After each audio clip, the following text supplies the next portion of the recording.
She didn't break me. She freed me.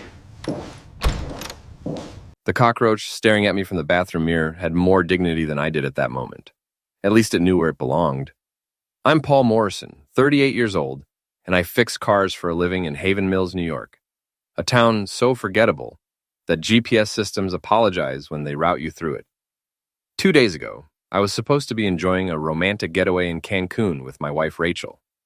Instead, I'm standing in a roach-infested hotel room that smells like despair and tequila, holding a note that might as well have been my death certificate. Enjoy the adventure, babe. Consider this payback for all those times you embarrassed me. Don't worry, I'll post lots of pics so everyone knows what a good sport you are. XOXO, Rachel. P.S. Your wallet is in the hotel safe. The combination is our anniversary date. If you can remember it. The paper crumpled in my fist like my marriage apparently had months ago without me noticing. Rachel had planned this. Every detail from booking the separate hotel room to timing her disappearance perfectly with my bathroom break at the Cancun airport. She'd boarded an earlier flight while I was washing my hands, probably giggling with that hyena laugh she saved for her most cruel moments. My phone buzzed. A text from Rachel, sent from what looked like LAX airport. OMG, Paul, you should see your face right now. I'm posting this on Instagram. Prank wars and how much marriage goals. I'm sorry, not sorry. Attached was a video she'd secretly recorded of me frantically searching the terminal, calling her name like a lost child. In the background, I could hear her stifled laughter. She'd filmed my humiliation and was now broadcasting it to our friend's family and her coworkers. I opened Instagram. The video already had 47 likes and counting. The comments were brutal. OMG, Rachel, this is hilarious. Poor Paul, LOL, but he had it coming. Relationship goals, TBH. Your husband looks so confused. My hands shook as I scrolled through more comments, each one a small knife twisted in my gut. These were people I'd known for years, people I'd helped move apartments, lent money to, invited to barbecues. Now they were laughing at my expense like I was some reality TV show designed for their entertainment. I tried calling Rachel, straight to voicemail. I tried texting. The messages showed as delivered but unread. She was ignoring me, while simultaneously destroying my reputation one social media post at a time. The hotel room felt like it was shrinking. The walls were painted that particular shade of yellow that exists only in places where hope goes to die. The air conditioner wheezed like an old man climbing stairs, and somewhere in the distance, I could hear what sounded like a mariachi band having a nervous breakdown. I walked to the window and looked out at paradise. Palm trees swayed in the breeze, couples walked hand in hand along pristine beaches, and somewhere out there, my wife was probably already planning her next humiliation. This wasn't a prank. This was warfare, and I just realized I'd been fighting with a water pistol while she'd been stockpiling nuclear tools. The hotel safe sat in the corner like a metal middle finger. Our anniversary date. June 15th, 2008. 15 years of marriage. And she was using it as the punchline to her elaborate joke. I punched in the numbers. 06, 15, 08, nothing. I tried different combinations. 6 to 15, 08. 6, 1, 5, 0, 8, 15, 7, 0, still nothing. That's when it hit me. She probably didn't even remember our real anniversary. Rachel had always been terrible with dates. She probably Googled it or checked Facebook to get the combination, and knowing her, she'd gotten it wrong. I tried her birthday. The safe opened. Inside was my wallet, but my credit cards were missing. In their place was another note. Oops, looks like I forgot to mention I canceled the cards. Don't want you going on a spending spree. There's about $40 in cash. Should be enough for a bus ticket to the airport. Love you, mean it. $40 in Mexico. With no credit cards, no return ticket, and a wife who'd just declared war on my existence. I sat on the bed and laughed. Not because anything was funny, but because the alternative was screaming, and I'd done enough of that for Rachel's entertainment already. My phone buzzed again. This time it wasn't Rachel. It was Susan Martinez, my best friend since high school and the only decent cop left in Haven Mills. She was also, coincidentally, vacationing in Mexico for some private investigator conference. Paul, saw Rachel's post. Where the heck are you? I'd never been happier to see someone's name on my phone screen. Susan found me 3 hours later at a beach bar called El Corazón Roto, the Broken Heart. The irony wasn't lost on me, especially since I was nursing my third beer with my last $20 while watching the sunset paint the sky the same color as my mood, angry red fading to bitter purple. "You look like heck," Susan said, sliding into the plastic chair across from me. At 34, she still had the build of the college softball player she'd been, all lean muscle and controlled energy. Her dark hair was pulled back in a practical ponytail, and she wore the kind of expression that suggested someone was about to have a very bad day. "Feel worse," I replied, raising my bottle in a mock toast. To Rachel Morrison, the woman who turned humiliation into an art form. Susan ordered a beer and studied me with those sharp cop eyes that missed nothing. I saw the video, and the comments, and the follow-up posts. There were follow-up posts? She pulled out her phone. "Rachel's been busy, look." The screen showed Rachel's Instagram story. Photo after photo of her looking radiant at LAX, then on the plane, then arriving in New York. Each image had a caption. "Flying solo. Sometimes a girl needs her space. Home sweet home. Paul's still figuring out his travel arrangements, lol. Girls' night out tonight. Freedom feels amazing." The final photo showed Rachel at Murphy's Pub in Haven Mills, our local hangout, surrounded by friends, holding up a martini glass with a huge smile. The caption read, "To new beginnings. Some people need to learn that actions have consequences. Living my best life, no regrets."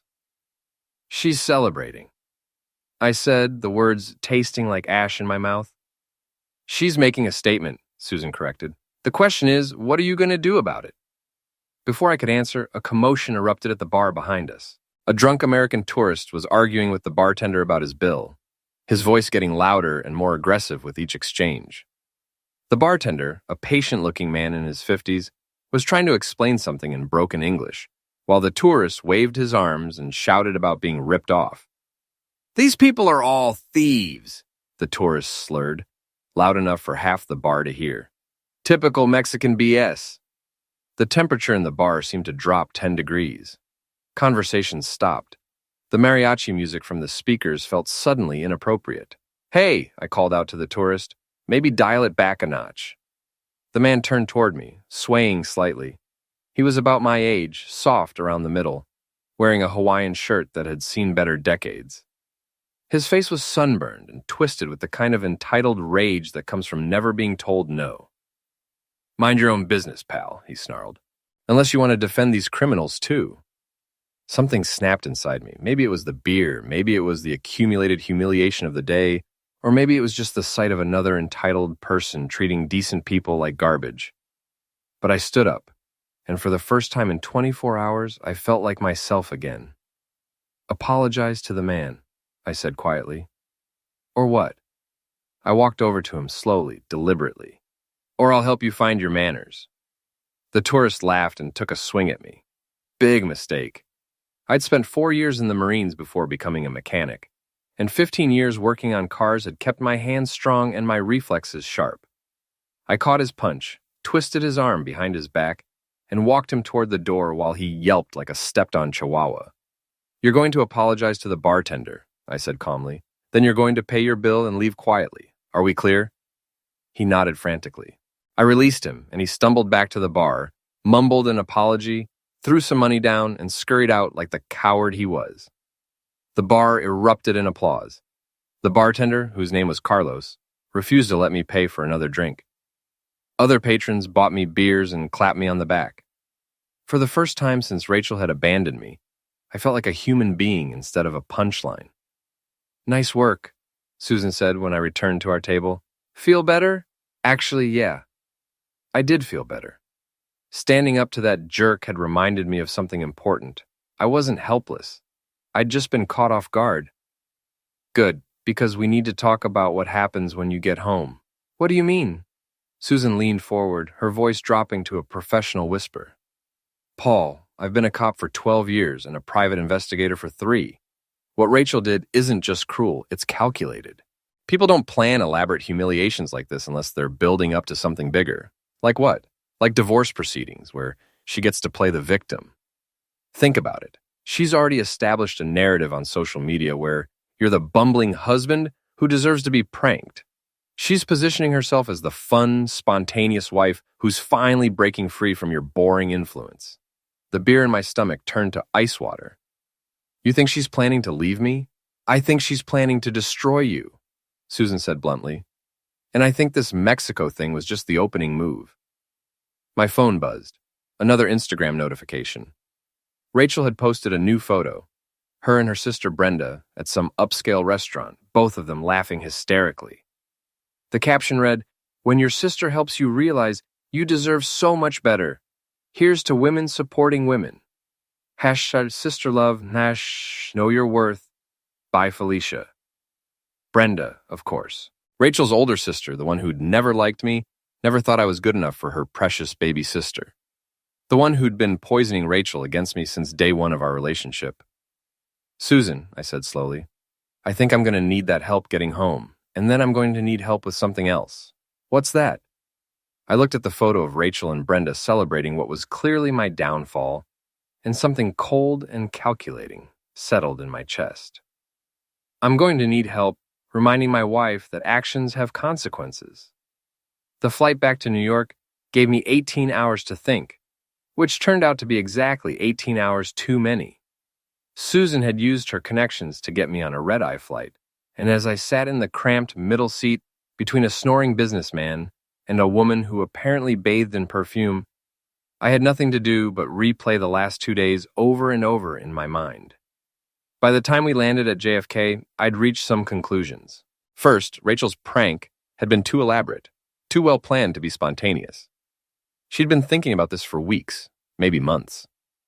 Second, the social media campaign wasn't random cruelty, it was strategic character assassination. And third, my wife of 15 years had just declared war on me, and I'd been too stupid to see it coming. Susan met me at baggage claim, looking like she'd been up all night, which she probably had. "How bad is it?" I asked. "Define bad," she replied, handing me a coffee that tasted like salvation. The video has been shared 437 times.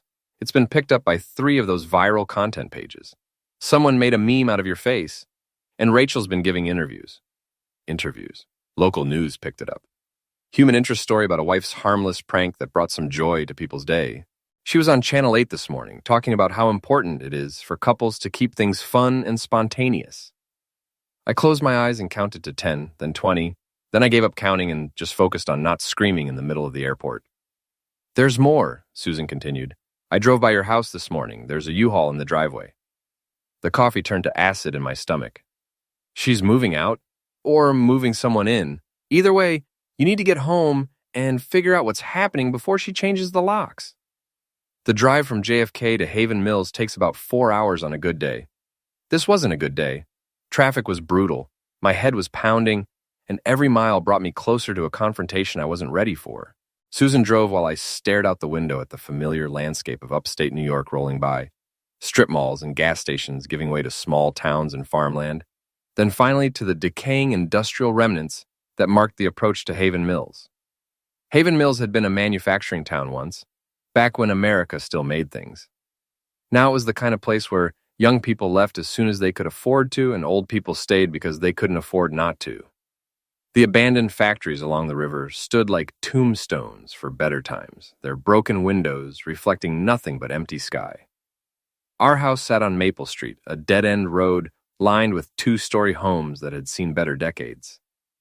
I'd bought the place 12 years ago when I still believed in things like stability and forever. It needed work then, and it needed work now, but it was ours. Or it had been. The U-Haul was parked in our driveway like a metal middle finger. Rachel's Honda was there too, along with a silver BMW I didn't recognize. As Susan pulled up to the curb, I could see people moving around inside the house through the windows. "You want me to come in with you?" Susan asked. "No. This is something I need to handle myself. Paul, if she's trying to clean you out, then I'll deal with it, but I need to see this with my own eyes first." I walked up the front steps I'd repaired 3 times in the last 5 years and used my key to open the door I'd painted last spring. The sound of laughter and conversation drifted from the kitchen, along with the smell of expensive coffee and what sounded like a celebration. I followed the voices and found them. Rachel, her sister Brenda, and 2 other women I recognized as Rachel's co-workers from the law firm where she worked as a paralegal. They were sitting around our kitchen table, surrounded by boxes and packing materials, drinking coffee from our wedding china and laughing like they were at a party. Rachel saw me first. Her smile faltered for just a moment, then returned full force. "Paul, you made it home. How was your adventure?" The other women turned to look at me, and I could see the barely contained amusement in their faces. I was the entertainment, the punchline they had all been waiting to see. "Hello, Rachel," I said quietly. "Ladies." Brenda stood up, all 5 feet and 2 inches of her, radiating the kind of self-righteous indignation that had made her insufferable since the day I'd met her. At 41, she was 3 years older than Rachel and had never let either of us forget it. She worked as an office manager for a dental practice and acted like she was running Goldman Sachs. Well, Brenda said, crossing her arms. "Look what the cat dragged in. Did you learn your lesson about treating my sister with respect?" "I'm sorry, what lesson was that exactly?" "Don't play dumb, Paul. Rachel told us all about how you've been taking her for granted, embarrassing her in front of her friends, making her feel small. She finally stood up for herself, and good for her."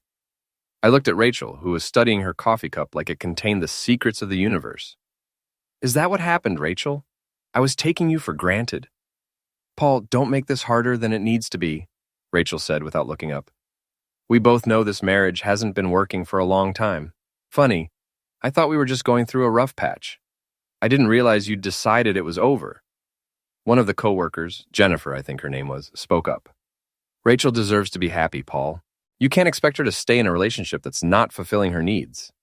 "And what needs are those, exactly?" "Emotional support," Brenda said like she was reading from a script.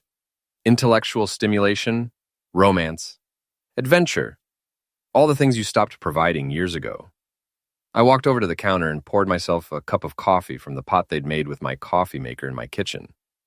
The simple act gave me a moment to think, to process what was really happening here. This wasn't a separation, it was an intervention. They'd turned my homecoming into a group therapy session where I was the identified patient, and they were the concerned family members helping Rachel break free from my toxic influence. "So let me get this straight," I said, turning back to face them. "Rachel abandons me in a foreign country, humiliates me on social media, and now I'm supposed to accept that it was all for my own good? That I somehow deserved it?" "You embarrassed her at Mike and Sandra's wedding," Rachel said suddenly, finally looking at me.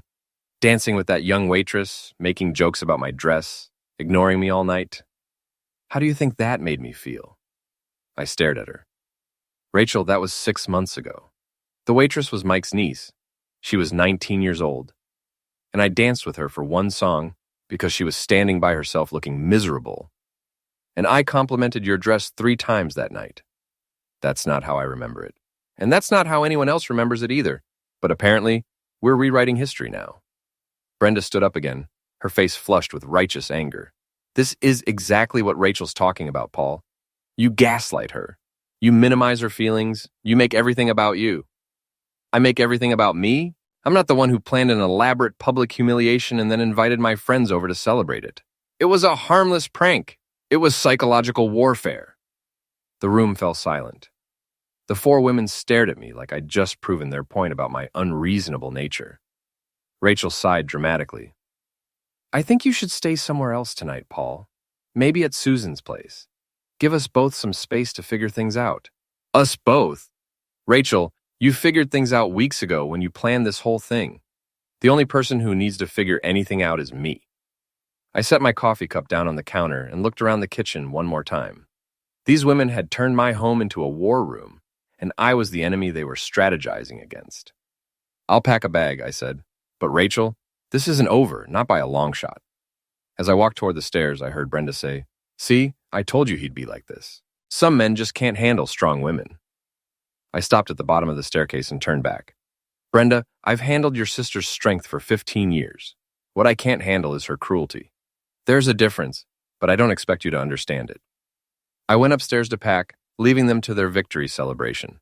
But as I threw clothes into a duffel bag, I could hear them talking in hushed, excited voices, and I realized something important. They thought they'd won. They had no idea the game was just getting started. Susan's apartment was a study in controlled chaos. Police academy certificates hung next to private investigator licenses.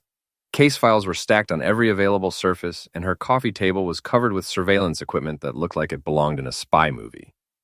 She'd cleared space on her couch for me to sleep, but sleep was the last thing on my mind. Tell me about Chad, I said, accepting another cup of coffee that was strong enough to wake the dead. Susan looked up from her laptop, where she'd been researching something for the last hour. Chad Morrison? Wait, he's not related to you, is he? Different Morrison. Chad Morrison owns Morrison Development, that company that's been buying up properties along the river. Rachel mentioned him a few times, said he was some big-shot entrepreneur who was going to revitalize Haven Mills. Ah, that Chad Morrison. Susan's expression darkened. Yeah, I know him. Flashy guy, drives expensive cars, always talking about his big plans for the town. Word is, he's got money, but nobody knows where it came from. He showed up here about 2 years ago and started throwing cash around like he was Elon Musk. Why do you ask? I pulled out my phone and showed her the photos Rachel had been posting throughout the day. In the background of one of them, a selfie taken at some upscale restaurant, I'd spotted a familiar figure. Is that him? I asked, pointing to a man in an expensive suit who was sitting at a table behind Rachel and Brenda. Susan squinted at the screen, then pulled out a magnifying glass from her desk drawer. Well, I'll be shocked. That's definitely Chad Morrison. And look at this. He's not looking at his own table. He's looking at Rachel. We spent the next few minutes going through Rachel's recent posts with new eyes. Once you knew what to look for, the signs were obvious. Chad appeared in the background of 3 different photos over the past month. In one, he was clearly walking toward Rachel's table. In another, he was standing by the bar where she was ordering drinks. In the third, they were both visible in the reflection of a restaurant window. And they were definitely talking to each other. How long do you think this has been going on? I asked. Hard to say. But Paul, if Rachel's involved with Chad Morrison, this situation just got a lot more complicated. What do you mean? Susan closed her laptop and leaned back in her chair. Chad Morrison isn't just some rich guy with questionable taste in cars. He's connected. I've been watching him for months as part of an insurance fraud investigation, and the man has his fingers in a lot of pies. Some of them legitimate, some of them questionable. What kind of questionable? The kind where people who ask too many questions tend to find themselves with legal problems. Nothing I can prove yet, but there are rumors about his business practices. Let's just say he's not the kind of guy you want to cross. I felt something cold settle in my stomach. You think Rachel knows what she's gotten herself into? I think Rachel's gotten herself involved with someone who makes you look like a Boy Scout, and she has no idea what league she's playing in now. My phone buzzed. A text message from an unknown number. Hey, Paul, it's Jennifer from Rachel's office. Can we talk? There are some things you should know. I showed the message to Susan, who raised an eyebrow. Jennifer was one of the women at your house today, right? Yeah, one of Rachel's coworkers. Why would she want to talk to me? Only one way to find out. I texted back, sure, when and where. The response came immediately. Tonight, Murphy's Pub, 9 p.m., come alone. Susan looked at her watch. That's in 2 hours. You want me to run surveillance? No, I think I need to handle this one myself. But Susan, if something happens to me, nothing's going to happen to you. But Paul, be careful. If Rachel's mixed up with Chad Morrison, then everyone around her is potentially dangerous. That includes her coworkers. I spent the next 2 hours thinking about what Jennifer might want to tell me. She'd seemed friendly enough at the house, but she'd also been part of the group celebrating Rachel's victory over me. Why would she want to help me now? Murphy's Pub was Haven Mills's attempt at an Irish bar, complete with fake shamrocks and Guinness signs that had been there since the Clinton administration. It was the kind of place where everybody knew everybody else's business, which made it either the perfect place for a secret meeting or the worst possible choice. Jennifer was already there when I arrived, sitting in a corner booth with a half-empty glass of wine and a nervous expression. She was younger than Rachel, maybe 28, with blonde hair and the kind of earnest face that suggested she still believed the world was fundamentally fair. Paul, thanks for coming, she said as I slid into the booth across from her. Thanks for reaching out. I have to admit, I'm curious about what you want to tell me. Jennifer glanced around the bar, then leaned forward and lowered her voice. What happened today at your house? That wasn't right. I mean, the Mexico thing was bad enough, but turning your homecoming into some kind of celebration? That was cruel. Then why were you there? Because Rachel asked me to be there for moral support. She said you might get violent, that she needed witnesses in case you tried to hurt her. I stared at her. She said I might get violent? Jennifer, I've never laid a hand on Rachel in 15 years of marriage. I've never even raised my voice to her. I know, that's why I'm here. Jennifer took a sip of wine, then continued. Paul, Rachel's been telling stories about you at work for months. Stories that don't match the man I met today. What kind of stories? She said you were controlling, that you monitored her phone calls and checked her emails. She said you got jealous when other men talked to her, that you'd embarrass her in public by making scenes. She said you'd been emotionally harmful for years and she was finally ready to leave you. Each word hit me like a physical blow. And you believed her? We all believed her. Why wouldn't we? But Paul, the man she described, and the man I met today are two completely different people. You were calm, reasonable, even polite under circumstances that would have made most people lose their minds. So what changed your mind? Jennifer hesitated, then pulled out her phone. This did. She showed me a text conversation between her and Rachel from earlier that evening. Jennifer, I feel bad about today. Paul seemed really hurt. Rachel, don't feel bad. He's just good at playing the victim. You should see how he acts when we're alone. Jennifer, still, maybe we went too far with the celebration thing. Rachel, Jen, I need you on my side here. Paul's going to try to turn people against me. He's manipulative like that. Jennifer, I'm on your side. I just think maybe, Rachel, maybe what? Maybe I should have stayed in a loveless marriage with a man who doesn't appreciate me. Maybe I should have kept letting him hold me back from living my life. Jennifer, of course not. But Rachel, but nothing. I'm finally free, and I'm not going to apologize for being happy about it. I read the conversation twice, trying to process what I was seeing. The Rachel in these texts was cold, calculating, and completely different from the woman I'd married. There's more, Jennifer said quietly.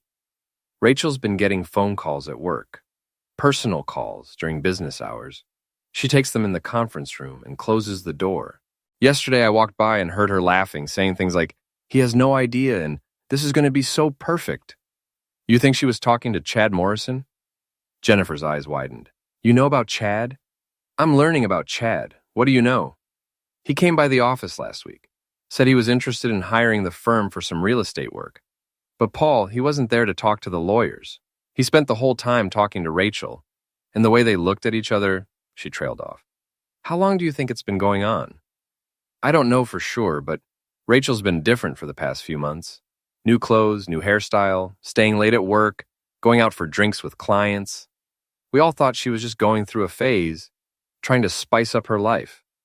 Now I think she was planning her exit strategy. I leaned back in the booth, trying to process everything Jennifer had told me. Rachel hadn't just decided to leave me. She'd been systematically destroying my reputation while building a case for herself as the wronged wife who deserved better. Jennifer, why are you telling me this? Because it's not right. Because I have a husband too. And if someone was planning to destroy his life, I'd want him to know about it. She paused, then added, and because I think Rachel's in over her head with Chad Morrison. That man has a reputation, Paul. Not a good one. What kind of reputation? The kind where his business partners have a tendency to end up bankrupt or in legal trouble. The kind where women who get involved with him find themselves in situations they can't get out of easily. Jennifer finished her wine and stood up. I have to go, but Paul, be careful, and whatever you're planning to do about this situation, do it fast. Because I think Rachel and Chad are planning something big, and I don't think it's going to end well for anyone involved. She left me sitting in the booth with more questions than answers and a growing certainty that my marriage hadn't just ended, it had been destroyed, and I was about to find out who was holding the smoking tool. The next morning brought the kind of gray, drizzling weather that made Haven Mills look like a town where hope went to die. I was sitting in Susan's kitchen, staring at a cup of coffee that had gone cold while I tried to make sense of everything Jennifer had told me, when my phone rang. It was Mia, my 16-year-old daughter. Dad, can you come pick me up from school? I'm sick. Mia lived with her mother, my ex-wife from my first marriage, in Albany, but she spent weekends with Rachel and me, or she had back when I had a home to bring her to. What's wrong, sweetheart? Do you have a fever? No, Dad, I'm not actually sick. I need to talk to you, and I can't do it over the phone. There was something in her voice, a tension that made my parental alarm bells start ringing. I'll be there in an hour. The drive to Albany gave me time to think about how I was going to explain the situation to Mia.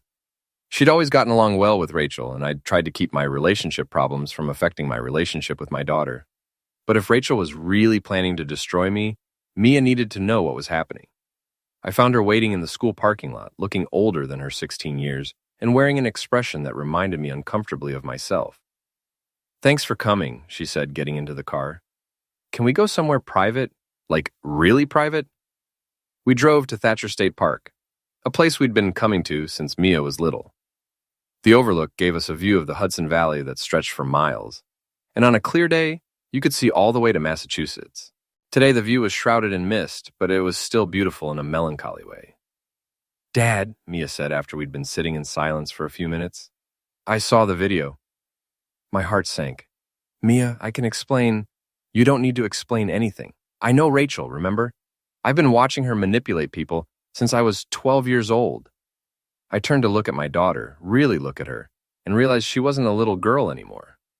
She was 16, smart, and apparently more perceptive than I'd given her credit for. "What do you mean?" "Dad, Rachel's been planning this for months, maybe longer. She's been asking me questions about you, about your habits, about things that made you angry or embarrassed. I thought she was just trying to be a better stepmom, but now I realize she was gathering intelligence." "What kind of questions? Like, what were your biggest fears? What would hurt you the most?" "She asked me about your time in the Marines, about why your first marriage ended, about your relationship with your parents. She said she wanted to understand you better, but Dad, the way she asked the questions, it felt wrong." I felt sick. "Mia, why didn't you tell me?" "Because I thought I was being paranoid, and because you seemed happy with her, and I didn't want to ruin that for you." "But Dad, after what she did in Mexico, I started putting pieces together." Mia pulled out her phone and showed me a screenshot of a text conversation. "She's been texting me, trying to get me to take her side. Look at this." The conversation was from the day before. "Rachel, hi, sweetie. I hope you're not too upset about the Mexico thing. It was just a harmless prank." Mia: "It seemed pretty mean, Rachel." Rachel: "Your dad needed a reality check. He's been taking me for granted for years. Sometimes you have to shake things up to save a relationship." Mia: "Are you guys getting divorced?" Rachel: "That depends on whether your dad can learn to treat me with the respect I deserve. But don't worry, sweetie. No matter what happens between us, I'll always care about you." Mia: "This feels really manipulative, Rachel." Rachel: "I'm sorry you feel that way. Maybe when you're older, you'll understand how complicated adult relationships can be." I read the conversation twice, feeling my anger build with each exchange. Rachel was trying to manipulate my daughter, trying to turn her against me, or at least make her complicit in whatever game Rachel was playing. "There's more," Mia said quietly. "Dad, I think Rachel's been cheating on you." "What makes you say that?" "Last month, when I was staying at your house for the weekend, Rachel got a phone call late at night. She thought I was asleep, but I heard her talking to someone. She was whispering, but I could hear enough to know it wasn't a conversation she should have been having with another man." "What did she say?" "She said things like, 'I can't wait to be with you,' and 'this is so much harder than I thought it would be,' and 'he's starting to suspect something.' Dad, she was planning to leave you even then." I stared out at the misty valley, trying to process the fact that my 16-year-old daughter had figured out what I'd been too blind to see. "Mia, I'm sorry you got caught up in this. None of this is your fault." "I know it's not my fault, Dad, but I feel guilty anyway. I should have warned you. You were trying to protect my feelings. I understand that."